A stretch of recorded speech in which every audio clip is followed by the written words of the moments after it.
반갑습니다. 오늘도 주님 앞에 오신 여러분들 주의 이름으로 환영합니다. 하나님께서는 죄인들을 죄에서 해방하기 전에 그들로 하여금 인간 스스로는 구원을 얻을 수 없다는 걸 깨닫게 하신다고 성경은 말하고 있습니다.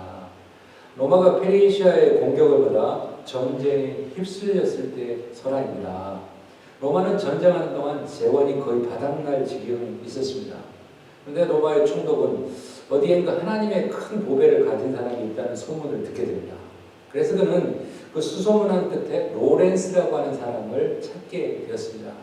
총독이 얘기합니다. 당신이 바로 그 놀라운 하나님의 보배를 가지고 있는 사람인가? 라고 질문합니다.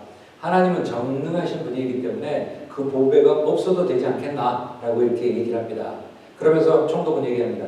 당신이 가지고 있는 보배를 나에게 넘겨주게. 만약 거절한다면 당신의 목숨이 위험할 것이오. 라고 얘기를 합니다. 그러자 이 로렌스라는 사람은 정중하게 대답합니다. 좋습니다. 그렇다면 제가 4일 후에 하나님의 보배를 데려가겠습니다. 라고 얘기를 합니다. 4일 후에 로렌스는 몇 명의 사람들을 데리고 총독 앞에 나타납니다. 그래서 자, 여기 하나님의 보배가 있습니다.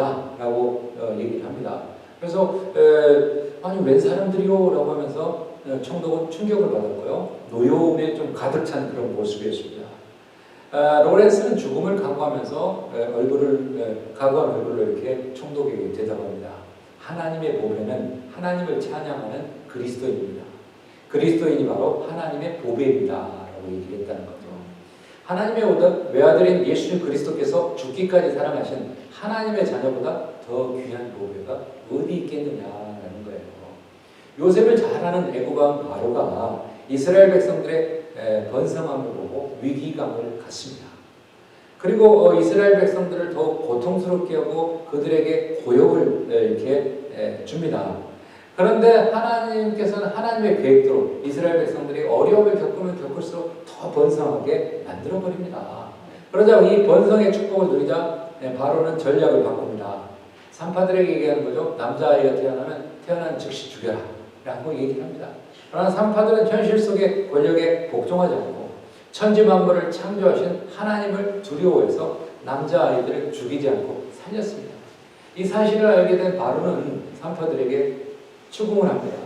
그래서 산파들은 얘기합니다. 히브리 여인들은 너무 강건하고 건장해서 산파가 이르기 전에 이미 아이를 낳아버렸습니다. 그래서 우리가 어떻게 할 수가 없었습니다. 라고 하는 거예요. 이것은 사람보다는 하나님을 더욱더 두려워한 산파들의 결단과 행동이었다는 겁니다. 이것이 지난 시간의 말씀의 내용이었습니다. 그리고 오늘의 본문은 지난 시간과 이어지는 내용인데요. 본문 1절에 보면 1절을 보겠습니다. 레위 가족 중 한 사람이 가서 레위 여자에게 장가들어라고 얘기합니다. 여기서 말하면 레위 가족 중에 한 사람은 바로 모세의 아버지 아므람이라는 사람이고요. 레위 여자는 바로 모세의 어머니인 요게벳이라는 겁니다. 그래서 가서 레위 여자에게 장가들었다. 이 가서라는 단어는 데려오다라는 뜻이에요. 이것은 우리 한국의 전통 문화와 조금 비슷한 것 같아요. 신랑이 결혼할 때 직접 신부의 집에 가서 신부를 데려오는 그 관습이 고대 근동지방의 일반적인 그 결혼의 풍습이었다는 거죠. 그래서 장가들었다. 여기서 장가들었다라고 하는 이 말의 표현은 바로 이 당시의 사회가 남성 위주의 사회였다라고 하는 것을 보여주는 거죠. 그래서 이미 이 구절을 보면 문맥의 흐름상 이미 결혼을 했다라는 걸 우리가 찾을 수 있어요. 왜냐하면 곧이어 출생할 모세에게는 그보다 훨씬 나이가 많은 미리암이라는 누나가 있었고 아론이라고 하는 3살 위의 형이 있었기 때문에 이미 결혼한 상태였다는 걸 생각하게 돼요. 2절에 보면 그 여자가 임신하여 아들을 낳으니 그가 잘생긴 것을 보고 3달 동안 그를 숨겼다라고 얘기합니다. 여기서 여자가 레위 사람 남자가 레위 사람 여인에게 결혼을 해가지고 아이를 낳았다라고 해요. 그러면 이 아이가 첫째냐? 그건 아니죠. 왜냐하면 모세에게는 미리암이라는 누나가 있었고 3살 위인 아론이라는 형이 있었기 때문에. 그럼 왜 모세를 이렇게 출생한 것으로 이렇게 임신한 걸 했을까? 여기서 본문의 중심은 바로 중요한 사람이 모세이기 때문에 모세의 출생을 여기서 언급하고 있다는 거죠. 그리고 아들을 낳았다라고 얘기합니다. 모세가 바로 출생한 당시는 대략적으로 BC 1446년으로 봅니다. 그래서 이제 출생 연도는 BC 1526년이고요. 모세가 나이가 80세가 됐을 때가 BC 1446년이기 때문에 모세가 출생한 연도가 1526년이다. BC 1526년이다. 이렇게 추론이 가능하고요. 그 무렵에 이제 모세가 태어날 무렵에 남자아이들, 히브리의 남자아이들은 다 죽이라고 하는 학살에 대한 명령이 바로 이제 투투모세 1세라고 하는 왕에 의해서 그게 이제 명령이 내려집니다. 그런데 그 아이가 태어났는데 잘생긴 걸 봤다. 뭐 요즘이나 옛날에 비슷한 것 같아요. 잘생기면 그냥 오케이다라고 생각하는데 그 잘생긴 걸 보고 그냥 오케이 했다는 거죠. 이건 외적인 아름다움뿐만 아니라 내적인 순결함까지 내포하는 그런 내용이었다는 거죠. 그래서 출애굽을 위해서 하나님께서는 예비하신 모세의 탁월함이 어려서부터 두드려졌다. 그래서 잘생겼다라고 하는 말을 꼭 넣지 않아도 되는데 그게 모세가 특별했다라고 하는 걸 여기서 표현해 주고 있는 거죠. 그래서 그 아이를 거기에 이제 반해서 부모가 3개월 동안 그 아이를 숨겨서 길렀다는 거예요. 3개월 정도 기르고 났는데 더 이상 키우기가 힘든 거예요. 왜냐하면 아이는 뭐 너 울어라고 했을 때 우는 게 아니라 시도 때도 울고 소리 지르고 하기 때문에 어떻게 할 수가 없었다는 거죠. 그래서 숨겨서 그렇게 할 수가 없었기 때문에 이제 다른 방법을 생각하는 거죠. 그래서 이제 법을 어겨서까지도 자녀를 이렇게 3개월 동안 숨겼던 그 부모의 마음을 우리는 여기서 헤아릴 수가 있다는 거죠. 비록 현실적으로는 불가능하다고 볼 수 있지만 부모는 자식을 위해서 이처럼 헌신한다라고 하는 걸 여기서 봅니다. 그래서 세상의 모든 부모는 그 부모의 마음은 똑같다라고 우리가 생각할 수 있는 거죠. 이처럼 어려운 환경 가운데서도 하나님께서는 모세를 살리시기 위해서 사용하신 방법이 3가지가 있었어요. 모세를 어떻게 살렸냐? 첫 번째가 바로 갈대상자라는 걸 사용했다는 거죠. 본문 3절에 보면 더 숨길 수 없게 되면 그를 위하여 갈대상자를 가져다가 역청과 나무진을 칠하고 아기를 거기 담아 나일강과 갈대 사이에 두고 더 이상 어떻게 할 수가 없으니까 그 다음 방편을 생각하는 게 갈대상자였다는 거예요. 이 갈대라는 건 뭐냐? 바로 이제 나일강변에 흔히 볼 수 있는 바로 식물인데 파피루스라고 하는 것을 얘기합니다. 그래서 갈대 사이에 이제 속이 비어가지고 그 사이로 물을 흡수해가지고 자라는데요. 보통 그게 한 3m에서 4.5m 정도 자란다고 해요. 그렇게 울창하게 자라는 걸 가지고 뭘 하냐? 바로 이제 파피루스라는 것으로 종이를 만들고요. 글을 쓸 수 있는 책 같은 걸 만들고 또 그 파피루스를 모아서 또 작은 배를 만드는데 사용을 했다고 합니다. 그래서 그게 이제 갈대 상자를 만들었을 때 배를 만드는 거기 때문에 어느 정도는 이게 부력이 있고 잘 뜰 수 있다는 것을 우리가 상상할 수가 있죠. 그래서 상자를 만들었다. 이 상자라는 말은 테바라고 하는 단어인데요. 이 말은 노아가 건조한 방주를 나타내는 단어도 이 테바라고 하는 단어를 씁니다. 그래서 이 말은 단순한 문자적인 의미 이외에도 상징적인 의미를 담고 있다는 거예요. 그래서 그것은 죄악과 죽음이 넘신되는 위기에서 하나님께서 자기의 백성을 온전히 보존하시는 하나님의 은혜의 처소가 바로 이 갈대 상자였고 이 노아의 방주였던 이 테바라고 하는 단어라는 거죠. 그래서 그걸로만 된 게 아니라 거기다 또 역청을 발랐다. 역청이라는 것은 방수 역할을 또 하는 거죠. 또 도로 포장에도 사용을 했다고 해요. 그 당시에 팔레스타인으로부터 이것을 수입해가지고 사해 근처에는 역청이 굉장히 많았다라고 이렇게 전해주고 있습니다.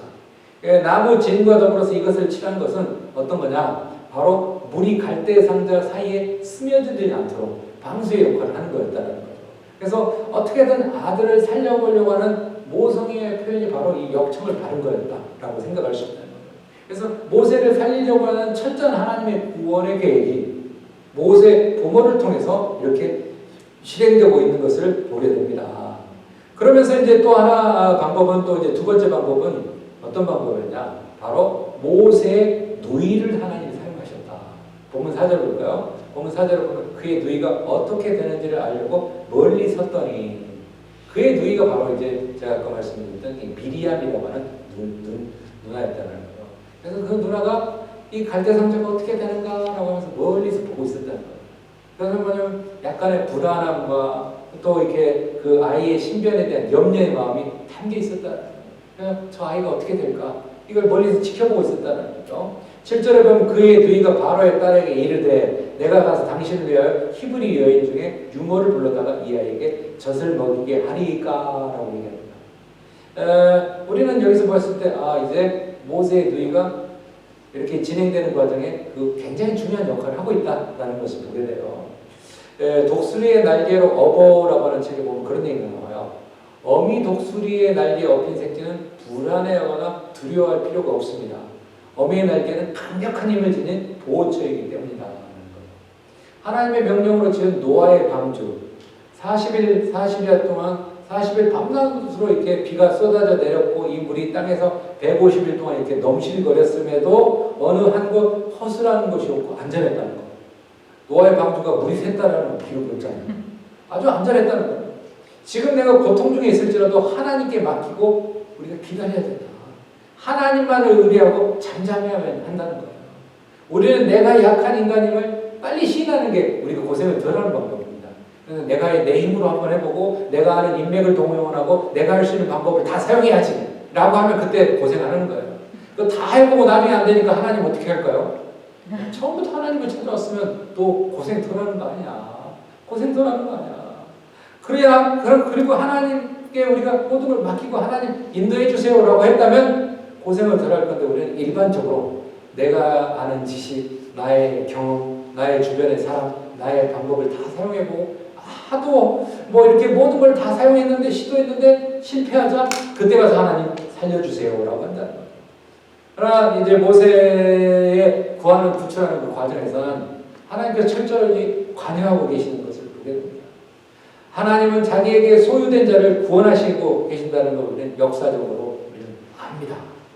우리가 시시한 임시 미봉책으로 하나님이 우리를 구원해 주시는 게 아니라 하나님은 아주 철저하고 완벽한 방법으로 우리를 구해 주신다는 거예요. 그래서 우리가 하나님을 절대적으로 의지해야 되는 이유가 바로 그거예요. 그래서 독수리의 날개가 업힌 새끼는 불안해할 필요가 없다. 네, 강력하기 때문에. 독수리보다 훨씬 강력한 우리 하나님은 우리를 보호하시고 지키시고 인도하시는 분이라는 걸 생각했을 때 우리가 하나님 앞에 저는 부족합니다. 연약합니다. 라는 걸 우리가 수없이 하나님 앞에 고백하고 말해야 될 줄로 믿습니다. 세 번째로 하나님이 사용하신 방법은 바로의 공주를 사용하셨어요. 5절 볼까요? 바로의 딸이 목욕하러 나일강으로 내려오고 시녀들은 나일강가를 거닐 때 그가 갈대 사이에 상자를 보고 시녀를 보며 가져다가 여기서 말하는 바로의 딸은 이 공주는 애굽 18왕조의 창설자인 아모스의 아들 아멘호텝 1세의 딸과 투투모세 1세 사이에 태어난 무남동료 하셉 슈투라고 하는 공주였다는 거예요. 그런데 이제 그 공주의 눈에 발견됐다는 거예요. 이 나일강이라는 것은 이집트에서 유일한 젖줄이라고 말할 수 있는 곳이고요. 나일강 고대 이집트 사람들에게 있어서는 모든 풍요와 건강을 제공해준 성스러운 곳이 또 나일강이에요. 그래서 이 강의 근처에는 여인들을 위한 특별한 구역이 설치돼가지고 일종의 종교의식으로서 그곳을 여인들이 찾았고요. 또 그곳에서 목욕하고 하면 다산의 축복을 받는다. 또 그들이 편안하다라고 하는 그것을 기원하는 마음으로 그곳을 목욕을 했다고 해요. 그런 배경으로 봤을 때 나일강 유역에 왕족들이 목욕할 수 있는 특별한 장소가 마련됐을 거라는 걸 우리는 상상할 수가 있다는 거죠. 그래서 아울러 모세의 어머니 요게벳도 이 모든 사실을 익히 알고 있었기 때문에 아이를 갈대 상자에서 이렇게 담아서 나일강에 보낸다면 어느 곳으로 보내야 될까라는 걸 치밀하게 계획을 했을 것이고 그리고 어느 곳에 가면은 이 아이가 살아날 가능성이 높다라는 것도 어느 정도 생각을 했을 거라는 걸 우리가 추측할 수 있다라는 거죠. 그래서 이제 이 공주가 시녀들과 또 시녀라고 하는 두 단어가 나와요. 첫 번째 시녀들이라고 하는 복수형으로 공주의 집안일을 돌보는 하녀들을 가리키는 게 시녀들이라는 단어고요. 또 시녀라고 하는 나라라고 하는 단어는 뭐냐면 공주의 측근에서 가까이에서 특별히 시중을 두는 젊은 여자들 얘기를 한다는 거예요. 그래서 이 기록에 의하면 애굽의 높은 위치에 있는 자녀들은 목욕을 할 때 보통 한 두세 명의 하녀들을 거느리고 이렇게 목욕을 하러 갔다고 해요. 공주는 얼마나 많은 사람들을 이끌고 갔겠냐라고 생각하게 되는 거죠.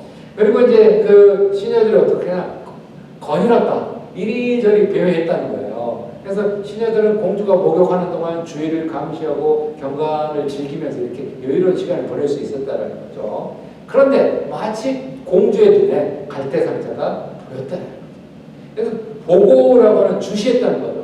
모세를 닮은 갈대상자는 아주 작고 보잘것없는 건 아니었을 거라고 생각해요. 상당히 좀 최대한 크게 만들었을 거고 아이가 이 갈대상자에 있는 동안 최대한 오래 나일강에 견디고 버틸 수 있도록 그렇게 만들었을 거라는 거. 그래서 그게 공주의 특별한 눈에 이렇게 주목을 받을 수 있었다라는 걸 생각합니다. 그래서 이제 그 갈대상자를 가져오는 거예요. 본문 6절에 보면 그 갈대상자를 가져와서 열고 그 아기를 보니 아기가 우는지라 그가 그를 불쌍히 여겨 이르되 이는 히브리 사람의 아기로다. 열고 봤는데 그냥 그래 라고 생각할 수도 있어요. 근데 그 공주의 마음에 하나님이 불쌍하다라고 그 마음을 줬다는 거예요. 긍휼의 마음을 줬다는 거예요. 그래서 불쌍히 여겨라고 하는 하말이라고 하는 단어는 긍휼이 여기다는 말이거든요. 그래서 하나님의 긍휼을 뜻하는 헤블라라고 하는 단어에서 유래된 게 이 하말이라고 하는 단어입니다. 긍휼의 마음이 드니까 어때요? 이 아이를 살려야 되겠다는 마음을 갖게 되는 거죠. 그래서 이 공주가 이 아이를 살리려고 생각해요. 그 아이를 보니까 이 아이가 히브리 사람의 아이다라고 단방에 알아봤어요. 그 뭐냐면 외모가 히브리 사람의 아이는 셈족 계통의 특징을 가지고 있었을 것이고, 두 번째로는 이 아이를 버릴 만한 사람은 누구냐? 히브리 사람밖에 없다고 생각해요. 왜? 왕이 그 명령을 내렸다는 것을 알았기 때문에요. 그래서 우리는 이 본문에서 볼 수 있는 게 어떤 상황 가운데서도 하나님이 쓰시려고 생각하는 일꾼은 반드시 보호하시고 그를 일으켜 세우시고 그를 사용하신다는 거예요. 그래서 우리는 그래요. 내가 하나님 일 하는 거 참 싫어요. 시간도 많이 들고 힘도 많이 들고 내가 멀침도 들고 쉽지 않아요. 나는 안 하고 싶어요 라고 쉽게 말하는 사람도 간혹 있어요. 그러나 하나님은 수많은 인류의 수많은 사람 가운데 그 가운데 예수 믿는 사람 가운데 그 가운데서도 나를 특별히 불러서 이 일을 맡겼다라고 하는 건 우리가 쓰임받을 수 있다는 게 축복이라는 거예요.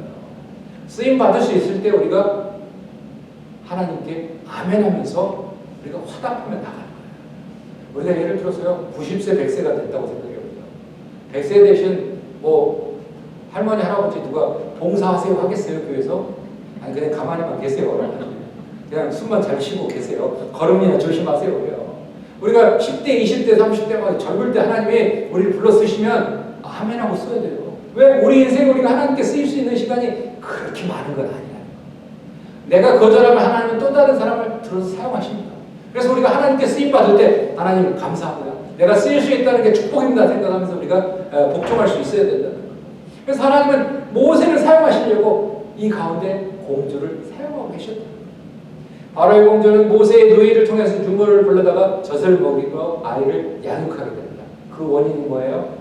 불쌍히 여기는 긍휼의 마음이 그에게 생겼기 때문이에요. 8절 볼까요? 바로의 딸이 그에게 이르되 가라 하면 소녀가 가서 그 아기의 어머니를 부르고, 가라라는 말은 뭐 어떻게 하면 그렇게 해라, 그래 좋다, 그렇게 하라, 행동에 옮겨라 그런 말이에요. 9절 볼까요? 바로의 딸이 그에게 이르되 이 아이를 데려다가 나를 위하여 젖을 먹이라, 내가 그 싹을 주리라. 여인이 아이를 데려다가 젖을 먹이더니 데려다가 이렇게 먹이라는 거죠. 데리고 나가라는 의미예요. 당시에는 바로의 명령이 엄했기 때문에 궁중에서 주워온 아이를 기른다는 게 불가능해요. 공주였지만. 그래서 이제 싹을 주면서, 싹을 준다는 건 고용한다는 거죠. 싹을 주면서 모세의 친어머니인 요게벳이 자기 아들을 기를 수 있었다. 당시에 이스라엘 백성들은 강제 노역에 시달렸기 때문에 자녀를 양육할 충분한 시간도 없었다는 거예요. 그런데 싹스를 받고, 공주로부터 싹스를 받고 아이를 기를 수 있었다는 게 굉장한 축복이죠. 그래서 요게벳은 뭐였지? 아주 공식적으로 양육비를 받으면서 자기 아들 모세를 기를 수 있었다. 이게 바로 하나님의 오묘하신 섭리라는 거예요. 그래서 10절 볼까요? 그 아이가 자라매 바로의 딸에게 데려가니 그가 그의 아들이 되니라. 그가 그의 아들, 그의 이름을 모세라 하여 이르되 이는 내가 그를 물에서 건져내었음이라 하였더라. 아이가 자랐다는 거예요. 성장했다는 거죠.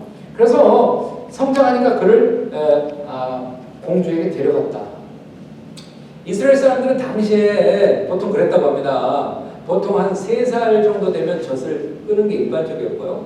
또 이제 길게 젖을 먹인 사람은 7살까지 젖을 먹이기도 했다고 해요.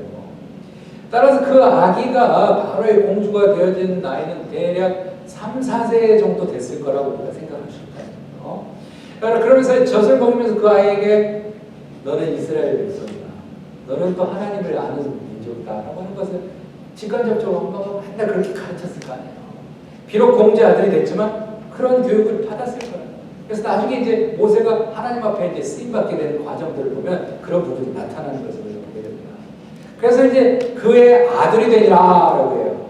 이건 친자식으로 여김을 받았다는 거예요. 당시에는 이집트에서는 입양하는 풍속이 굉장히 만연됐다는 거예요. 그래서 자기가 자녀를 낳지 못하면 입양하기도 하고요. 또 자기가 또 이렇게 뭐 아들만 낳다가 딸을 입양하기도 하고 딸만 낳다가 아들을 입양하기도 하는 그런 풍속이 굉장히 많은 데 있었다고 합니다. 스데반에 의하면 이후에 모세는 바로의 공주로서 애굽 궁중의 최고의 모든 학술을 배웠다고 해요. 그럼 그 학술들이 대체적으로 뭐냐 보면 글자에 대한 철자법, 문법, 말하는 기술, 그리고 역사, 산술, 의학, 기하학, 천문학 뭐 이런 그 당시에 있었던 모든 학문을 섭렵했다는 거예요.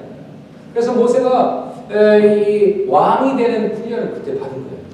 그러니까 그 훈련에는 바로 말 잘하는 그런 웅변술이라고 얘기하는 거죠. 그때 당시는 수사학이라고 하는 그런 겁니다. 그걸 배웠다는 거죠. 그러면서 그를 아들이 됐는데 입양을 했는데 그 이름을 모세라고 합니다. 이것은 건져내다라는 뜻인 마샤에서 나오는 단어인데요. 본래 애국어로는 이 모세의 이름이 어떻게 되냐면 모라고 하는 단어는 물이라는 뜻이에요. 그리고 우세스라고 하는 건짐을 받다라는 뜻. 이게 모라는 단어와 우세스라는 단어가 합쳐집니다. 그래서 애국어로 모세를 부르면 모세스라고 해요. 모세스라는 것은 물에서 건짐을 받은 자라. 모세스라고 하는 단어입니다. 그래서 이제 애국 공주가 아이를 나일강에서 건져낸 것을 기념해서 붙여진 이름이 모세스입니다. 근데 이게 애국식 이름인데 이스라엘 사람들은 히브리식 발음으로 하니까 이 발음이 어떻게 되냐면 모세스가 모세가 되는 거예요. 그래서 모세스는 물에서 건짐을 받는 자다라는 뜻이고요. 히브리 발음으로 이 모세라고 하는 것은 건져내는 자라는 거예요. 완전히 의미가 좀 달라지잖아요. 이 놀라운 것은 이 이름의 변화 속에서 하나님의 깊은 섭리를 깨달을 수 있다는 거예요. 그 이름 속에서 하나님께서 모세에게 부과된 민족의 사명이 뭐였냐? 한마디로 바로 물에서 네가 건지는 자다. 너는 물에서 건짐받은 사람이지만 너 자체가 건지는 사람이다. 라는 거예요. 그래서 죽음의 강 나일강에서 건짐받은 그가 이제는 이스라엘 백성을 굴종과 예속의 땅인 애굽에서 구출할 민족의 지도자로 쓰임받을 거라는 거예요. 여기서 우리는 볼 수가 있다는 거예요. 그래서 죽음의 강 홍해로부터 건져내야 될 사명을 부여받은 사람이 바로 모세스가 아니라 모세였다는 거예요. 그러므로 이는 영적으로 모든 죄악으로부터 건져냄을 받은 자 중 중생한 자만이 다른 죄인들을 구원하고 인도할 수 있다는 진리를 우리는 알 수가 있는 거예요. 그리고 우리가 예수 안 믿는 사람을 예수 믿게 하고 그들을 전도해서 이렇게 이끌어낼 수 있는 것은 뭐냐면 예수 먼저 믿었기 때문에 그게 가능한 거예요. 예수 안 믿는 사람, 야, 너 교회 가봐.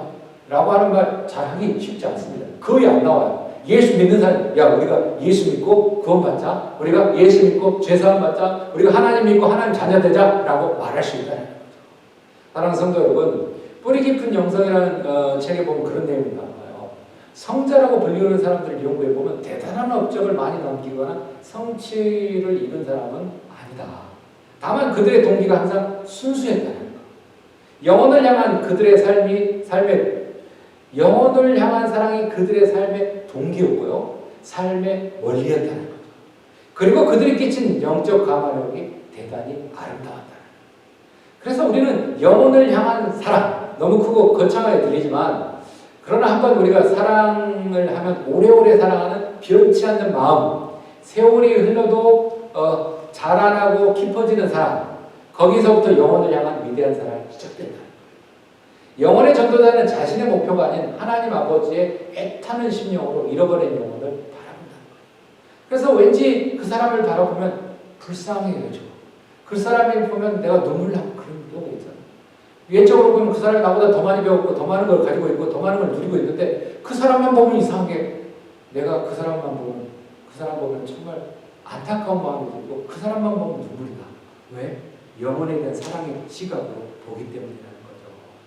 그래서 그의 필요를 살피고 텅 빈 가슴으로 위로해 줄 수 있는 것, 그게 바로 우리가 하나님 아버지의 마음을 갖는 거예요. 사랑이 없이는 맺어지는 열매는 없습니다. 우리의 가슴이 항상 하나님의 사랑으로 뜨거워질 때 우리는 진정 영혼의 전도자가 될 수 있다는 거예요. All is Lost라고 하는 영화가 있는데요. 조금 오래된 영화인데 이 영화는 뭐 인도양을 향해서 요트를 타고 홀로 항해하는 주인공이 나와요. 근데 그 주인공이 항해를 하는 가운데 물에 둥둥 바다에 떠다니는 컨테이너가 있었는데 그게 자기의 요트를 부딪혀요. 요트가 찢어져서 파손이 돼요. 이 사람이 어떻게 할까 하다가 이제 공기 구명정 그거 하나에 이제 올라타서 이제 삽니다. 그래서 이 사람이 이제 바다 가운데 있었기 때문에 병 속에 편지를 써가지고 보냅니다. 나 여기 있다. 나 좀 구해주라. 소용이 없어요. 가지고 있었던 물이 식수가 바닥이 나요. 또 이제 가끔 상어들이 먹어요. 그리고 어렵게 견디는 거죠. 그렇지만 식량도 없죠. 물도 없죠. 뭐 이렇게 그런 가운데 거의 탈진 관계, 탈진 상태에 있어요. 근데 어디 멀리서 보니까 지나가는 배를 발견합니다. 그래서 자기가 항해 지도를 하나 들고 있었는데 그것을 태워요. 나 여기 있어 라고 이렇게 하는 거죠. 근데 그거 잘못하고 자기가 타고 있던 구명정까지 타버려요. 그러니까 이 사람이 물에 빠집니다. 탈진한 상태였죠. 힘도 없죠. 물속으로 깊이 빠져들어가요. 그런데 자기가 가지고 있던 항해 지도가 타고 자기가 타고 있었던 구명정이 탐으로써 배가 그 사람을 발견한 거예요. 이 사람은 물속으로 계속 빠져들어가요. 죽어가는데 우연히 물속에서 위를 바라보니까 배가 있는 거예요. 온 힘을 다해서 이 사람이 물 위로 올라가요. 그랬더니 누군가가 손을 붙들어줘서 그 사람이 구원받습니다. 그 사람이 구출도 안 해요. 그러면서 이 사람이 이렇게 구원받은 것의 영화는 이제 끝이 납니다. 구명정을 포함해서 자기가 가지고 있는 모든 것이 불길로 불로 태워졌을 때 지나가는 배를 불러올 수 있었다는 거예요. 우리는 여기서 있을 수 있는, 여기서 깨달을 수 있는 것은 주인공은 자신의 마지막 생명과 같은 구명정까지 모두 이뤘을 때 그는 구조될 수 있었다. 하나님의 놀라운 구원 계획은 우리 인간이 스스로 이해할 수 없어요. 우리의 계획과 생각을 뛰어넘는 그런 분이 하나님이에요. 하나님의 놀라운 계획이 있다는 걸 우리는 나중에 발견해요. 아, 그때 응답이 안 됐고 조금 지나고 응답된 게 너무 다행이야 라고 생각할 때가 있어요. 그게 바로 하나님의 계획이라는 거예요. 애굽에서 고통받고 힘겨워하는 이스라엘 백성들 그 어려움 가운데서 구원할 수 있도록 이끌어내시기 위해 레위 사람 아므람과 요게벳을 통하여 모세가 태어나게 하셨고 그 탄생 때부터 생존이 어려운 환경 가운데서 하나님은 나일강에서 갈대상자를 통해서 띄워보내고 어쩔 수 없는 상황 가운데서 바로의 공주의 눈에 발견하게 하고 또 모세의 어머니를 통해서 어머니의 양육비를 받아가면서 그 아이를 공식적으로 젖을 먹으면서 살리고 성장할 수 있게 합니다. 그렇게 함으로 이스라엘의 출애굽의 지도자로서 서서히 대비할 수 있는 그 여건이 형성되어 가고 있었던 것을 우리는 압니다. 물에서 건져냄을 받은 자 모세스에서 물에서 건져내는 자 모세라고 하는 사람으로 바뀌게 된 것은 그에게 주어진 사명이었다고 우리는 생각하게 됩니다. 지금까지 우리는 죄의 어둠 속에 머무는 그런 존재였지만 하나님께서 우리를 택하여 주시고 부르셔서 죄와 어둠 가운데서 우리가 건짐받게 되었습니다. 우리가 건짐받게 되었어요. 하나님의 놀라운 계획을 통해서 구원받은 우리에게 주신 사명 또한 건져내는 자라는 것을 기억하시기 바랍니다. 우리는 모두가 이 세상에 살다가 뭐 100년, 120년 뭐 더 살 수도 몰라요. 더 살지도 몰라요. 그러나 언젠가는 우리가 하나님 앞에 갈 거예요. 하나님 앞에 갔을 때 너에게 건져내는 자로 내가 불렀는데 너 뭐하다 왔니? 라고 했을 때 저 건져냄 받은 것에 너무 기뻐가지고 그렇게 살다 왔어요. 말하는 사람도 있을 것이고 또 하나님이 주신 사명을 내가 감당하려고 온 힘 다해서 노력했어요. 라고 말하는 사람도 있을 거고 그거마저도 해당이 안 되는 영원히 죽어가는 영혼으로 살다 오는 사람도 분명히 있을 겁니다. 하나님께서는 우리를 건져내 주신 것은 우리가 건져내는 자가 되기를 원하신다는 걸 기억하시면서 우리를 통하여 하나님께서는 또 다른 열매를 맺기 원하시는 하나님이라는 것, 그 하나님의 사랑을 우리는 깨닫고 그 사랑을 실천하는 저와 여러분 모두가 되시길 주님의 이름으로 축원합니다. 기도하겠습니다. 거룩하신 하나님, 부족하고 연약한 우리들을 하나님 모세를 통해서 깨닫게 하신 하나님 감사합니다. 모세스 물에서 건진받은 자였습니다. 그러나 이제 모세라고 하는 건져내는 자로 하나님이 사명을 주셨고 불러주셨습니다. 죽을 수밖에 없는 우리들도 하나님은 건져내 주셨고 우리에게 건지는 자로서의 사명을 주심을 믿습니다. 그 사명 잘 감당함으로 하나님 앞에 갔을 때 착하고 충성된 종이다 라고 칭찬 들을 수 있는 우리 모두가 되게 도와 주옵소서. 그런 사람으로 가득한 우리 유타 제일장로리가 될 수 있도록 도와 주옵소서. 예수 그리스도의 이름 받들어 간절히 기도합니다.